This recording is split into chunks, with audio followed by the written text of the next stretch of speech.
Well, we got about 5.5 hours to go before this competition starts, and right now we're watching all of these teams load in all of their equipment. Quite frankly, some of them have more equipment than I think they have space back there. Right now we have one minor problem, which is half of the teams didn't follow instructions and they did not bring adapters for their electrical plugs, which is not an easy thing to deal with. On the other hand, they're looking comfortable and relaxed. I think that Italy, the US, and Japan have a decided advantage in experience, but there's always a surprise. You know, every time South Korea does an event like this with us, blow us away. Somebody jumps on that podium that I don't expect, I think it'll be South Korea. I've never been to a competition before, so I'm really excited. I don't even know how the process starts, if they've done any work ahead of time or if everything's going to be done as we watch, but I get a front row seat, so I'm pretty happy. If teams are successful, it's already decided with their preparation on forehand. It's like a soccer team. They're not going to win because they just are lucky. They're going to win because they're well prepared. Hi, I'm Kathryn Gordon. The past 6 years I've emceed with Keegan the National and World Pastry Championships, and we're about to start the 2010 World Championship. Well, what I do is different from Keegan, I can tell you that. I think I walk miles, that's for sure. I try to tell what's going to happen in each kitchen just before it happens in each kitchen. And then direct the TV cameras for the live feed, where to go next, and also keep it on script with time, including the ads for the sponsors, see, 206 Amoretti, and also to read the food descriptions when they come up for the pickups. Ladies and gentlemen, we have Jack and Mark Barsumian, owners of Amoretti. Almost at the end of day one, what are your thoughts about how things have proceeded today?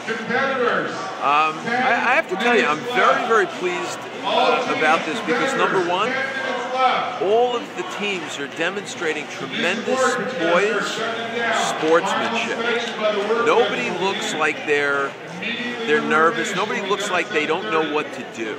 You know, it's nice to see a competition where everybody looks like they have a plan and they're executing the plan.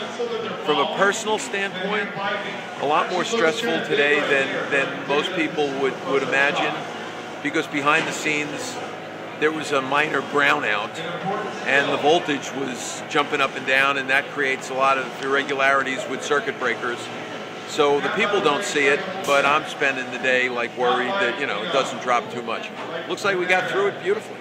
You had a chance to taste anything? I have look not. Good? I have not had a chance to taste anything. I actually had a chance to taste things. I was working with TLC and could have tasted a lot of things. I try not to, because if I start to draw my own conclusions on what I like and what I don't like, then I start possibly to be favoring. So I never really taste until everything is over.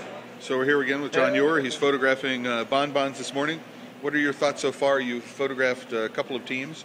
What do you see so far, handicapping the action? Well, I think this Italian team has done a really good job with the perfection of their molds. You know, I think they're, from what I've seen so far, the most beautiful. I'm the luckiest chef in the country, hanging out backstage.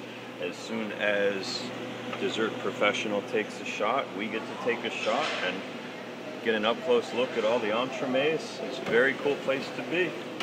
Are you doing more than just looking at the entremets, Chef? You see the spoon in my hand, right? Beaver Creek to today. Milestones. Just amazing advances in construction and size and design. Really no comparison.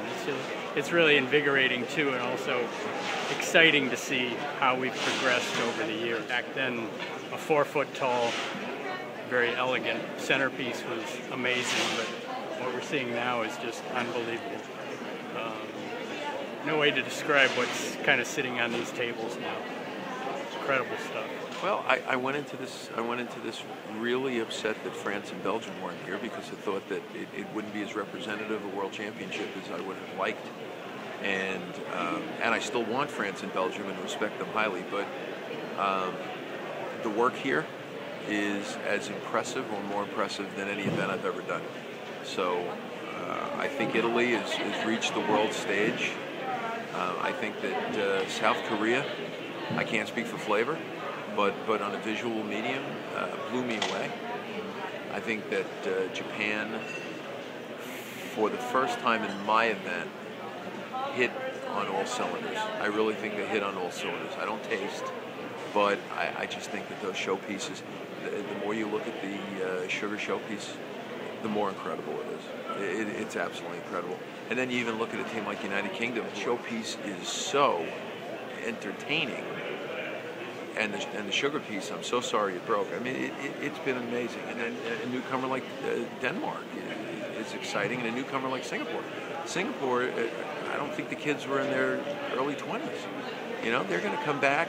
They're going to be older. They're going to be wiser. They're going to be more experienced. They're going to understand what's going on. You know, I think the world is catching up. 10 years from now, I don't think you're going to be able to say, you know, well, without the French or without the Americans, we have a problem. I don't think we will.